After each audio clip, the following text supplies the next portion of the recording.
Well, good evening. Welcome Good to Ed evening. Life. And today, since it's a long weekend, we will make this quite short. And also, there was some internet connectivity issue. And if you may just ping me, let me know whether you can hear the live broadcast clearly. We have Dr. Chapman Chen again from the UK and Ed Chin um, in the trading room, actually. Doing this broadcast.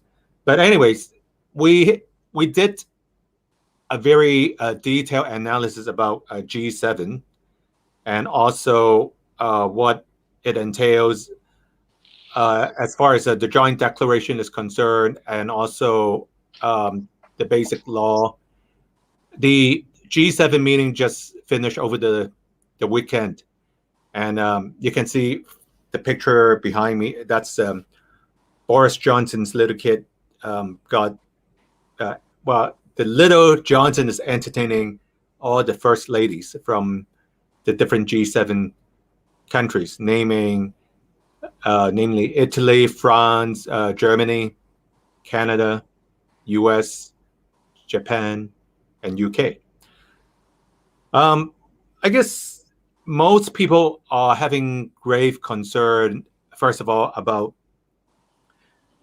how things would be like after August 1st with the immigration ordinance amendment. And also, as we all know, that the imposition of the national security law has changed the landscape of Hong Kong, and there's been a lot of extreme makeover over the last year or so. And we will have the first anniversary of the NSL, the National Security Law, coming up in 2 weeks' time. And there's a lot of people now who is kind of residing outside of Hong Kong. Some people call it people in exile. No matter what, Hong Kongers will be living either inside or outside of Hong Kong. So Hong Kongers are global. That's what I want to say. Now, G7, it's a big issue, and it's the first time that G7 mentioned about the, I guess, it's a condemnation of what happened in Xinjiang, and also the uncertainty in Hong Kong, whether Beijing is adhering to what is prescribed in the basic law, and also whether there's a breach of the joint declaration. And I was just reading. This is headline news from the Financial Times. Biden rallies Western allies in bid to counter Chinese influence. So this is to contain China, if you can see. Okay. Hey, Now I'm yo, not going Edward. to talk a lot about it. Dr. Chapman Chen will get more airtime than me because I have to stop at 8:55 sharp. So we'll just bounce the ball a little bit. Everyone talks for 3.5 to 4 minutes. And Chapman, your turn, please. Sorry, there. Are you frozen? Now I know the connectivity. It's not steady. Are you okay, Chapman? Can you hear me? Oops. So Chapman has to call back in. The connectivity was not steady just now, and I'm sure he will be calling back in. Now, while I'm waiting for Chapman to call back in, I just want to mention there's a movie that I saw just 2 days ago. It's called Quo Vadis Ada. Quo Vadis, meaning where are you going, Ada? This movie it's about the Bosnian War of 1995 that turned into an ethnic genocide. So it happened like 25 years ago, and I made a 12-minute um, video on Etchin Life with a friend of mine, Chiera, who is a research student from Norway, and she will be here for another few weeks. For those who are interested to know more about ethnic genocide in different countries, definitely you can watch that movie, and it's showing on June 24th. So Chapman is back, and we were talking about G7 and also the joint declaration. Everyone should talk for like 4 minutes or so, and I use up another minute or so. Chapman, please. Sorry, there was some trouble with the Wi-Fi connection. I think it's all right now. Thank you for having me, Edward. Well, I would like to talk about the G7 summit and Hong Kong's sovereignty. According to the G7 summit communique, the group of 7 leaders called on China to respect human rights and fundamental freedom and a high degree of autonomy for Hong Kong as enshrined in the Sino-British Joint Declaration and the Basic Law, which means that if China continues to encroach upon Hong Kong's autonomy and suppress Hong Kongers' basic human rights, the 7 powers will get the Oriental Red Dragon. My view here has been inspired by Mr. Martin Hui's recent videos on this topic. In this, it is noteworthy that immediately before the signing of the New Atlantic Charter, London published the new 6 monthly report on Hong Kong, which declares China to be in a state of continuing or ongoing non-compliance with the Joint Declaration. A few minutes later, we may return to the New Atlantic Charter, which was signed between the UK and the US during the summit. Even more importantly, a copy of the UK's 6 monthly report on Hong Kong was sent to the UN International Law Commission at Geneva, responsible for monitoring the implementation of international treaties. This laid down the legal foundation for the UK to claim back Hong Kong as the Vienna Convention on the Law of Treaties was set up there at Geneva. The UK can therefore invoke the Vienna Convention on the Law of Treaties and take back Hong Kong on the ground that China has systematically violated the Sino-British Joint Declaration. In fact, in November 2016, Yau Wai-cheng, as a democratically elected Hong Kong MP or lawmaker, published or wrote a letter to Boris Johnson, who was then the foreign British minister, saying that the interpretation of the Basic Law by Beijing with a view to disqualifying Hong Kong lawmakers Yau Wai-cheng and Bajio Leung was a breach of the Sino-British Joint Declaration, since it was a de facto amendment of the Basic Law rather than an interpretation. And in the letter, Yau Wai-cheng argues that Beijing's violation of the Joint Declaration in effect restores or resets or reverses Hong Kong to a time before the Joint Declaration, that is under the 1842 Nanking Treaty and the 1860 Peking Treaty, by which the Hong Kong Island and the Kowloon Peninsula to the south of Boundary Street was ceded, permanently ceded to the UK. As for the new territories and the Kowloon Peninsula to the north of Boundary Street, they were leased or rented to the UK by the Manchurian Qing dynasty for 99 years, counting from 1898. The sovereignty will have to be negotiated by the UK with the Republic of China in Taiwan. For the Republic of China, instead of the People's Republic of China, is the only legal heir or legal inheritor to the Qing dynasty. Moreover, the new well, again, to return to the topic of the New Atlantic Charter, Yes. it was signed by Boris Johnson and Joe Biden at the G7 summit. It signifies that the UK and the USA regard communist China as Nazis, and that the West is preparing for World War III. We remember that 80 years ago, in 1941, the original Atlantic Charter was signed by Winston Churchill and Roosevelt immediately before Japan's attack on the Pearl Harbor. And the targets on the hidden agenda were Nazi Germany, Imperial Japan, and fascist Italy. Winston Churchill, highly revered and respected by Boris Johnson, also belonged to the Conservative Party, of course. And Roosevelt, just like Biden, was a Democrat. History repeats itself, doesn't it? So the covert target of the New Atlantic Charter now is naturally China.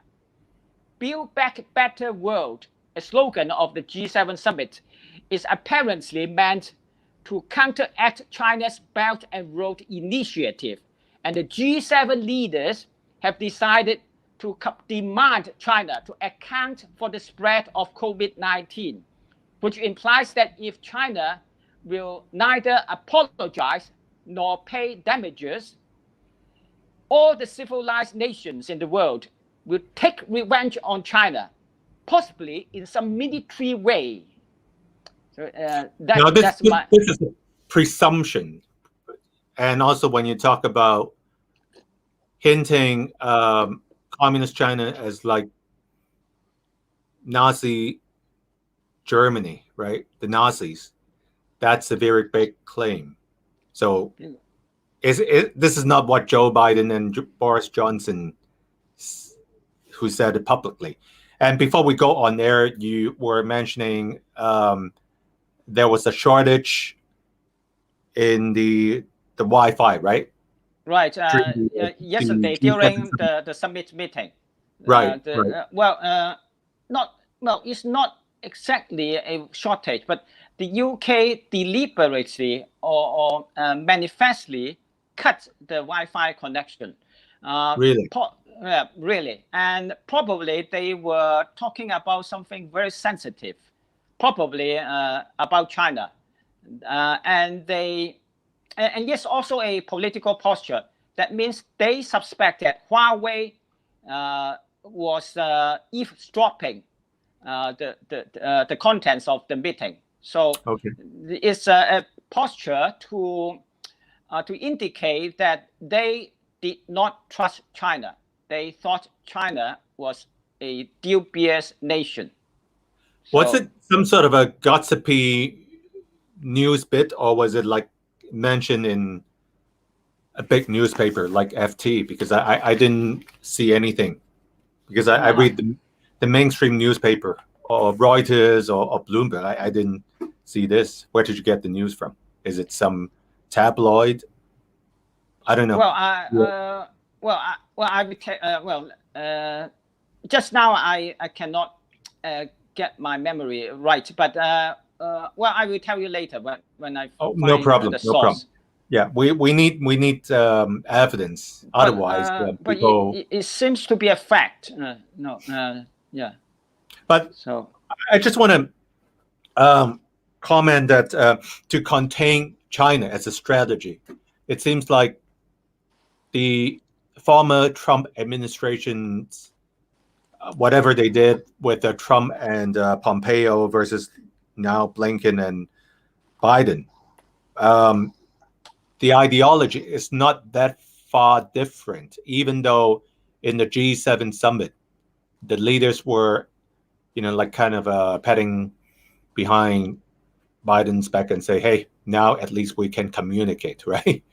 But then the ideology between the two parties, Republican and Democrats, well, because the U.S. Congress, they have a bipartisan approach towards China. They want to contain China. They see it as a rising power. But then G7, you mentioned, pretty much this is the first time they are seriously talking about the Taiwan Strait tension as well. Yeah. Yes, and by the way, Joe Biden apparently is continuing Donald Trump's diplomatic policy, and Yes. And also, well, to answer your question about the Wi-Fi cut, it's reported in the Yahoo and also Okay. in the Daily Beast, and right. Okay. Anyway, Yeah. so sorry. What did you just say? No, I'm just saying. It seems like the general narrative. The current administration continue with the whatever Trump tried to do, which is to contain China, right? And Yeah. I guess we like to use the word like strategic patience for this new administration, which is over 100 days now. But the old administration, Trump, Pompeo, and Mike Pence, people think Trump is more impulsive, right? Difficult to predict. But now it seems like Trump versus Biden. Biden is back as more like showing the leadership. America can lead again of sorts. So seems like it's a more coherent, more harmonious G7 summit. Whether, of course, the Chinese, the China issue is one big issue. They spend quite a big amount of time to talk about. But then again, there is I would say last year actually they canceled the G7 summit, if you recall, right? So it's like this is a long-awaited event. Yes, and last year it was because President Trump wanted to have the summit after the election. So, but Correct. then somehow Joe Biden got the presidency by some dubious means. Well, it's controversial. And well, Joe, I don't think Donald Trump is impulsive. I think he's outspoken. So that may offend some people. He is a New Yorker. It's a business person. It's different. He's not trained to say things diplomatically. But then again, whether Trump will have a comeback, we can talk about it next time. And Donald Trump also has also demanded China recently. He also demanded China to pay 10 trillion US dollars as damages for the spread of the COVID-19. Right. And so if every country in the world does so, then it's a repetition of the what happened in 1900, 121 years ago, right? And China will go bankrupt, and of course, and it's not good for Hong Kong either. Yeah, if that happens. Well, it depends. Because it's not in the style of President Xi Jinping or Chairman Xi Jinping to apologize, let alone to pay compensations. So, right. So the civilized countries will have to use some tough means to hold China accountable for this pandemic. And, now, Kevin, yes, we are kind of running out of time because we just hit 20 minutes. Is it possible for you to send me the link on that of HyperBeast or Yahoo link that talk about the internet shortage? Yes, of course. Yes, and I'll post it under description. Please do. Listeners can just click, on the arrow, and then you could see the link, so people know we are not making it up. So there's some reference. Yep. Yes, good idea. Yep. Okay. So I really need to run now, and thank you so much for taking the lead on this. I don't have much to say. It's a long weekend, as you know. Is it a long weekend in the UK today? Not necessarily. No, it's not a festival. It's not a Dun festival Right. It's in not the June UK. Festival. Okay. All right. So, yeah, please send me the link and we'll talk to each other very soon. Okay, thank you, Edward. Take care. Thank you. God bless everybody. Thank you. Thank you. Bye-bye. Thank you.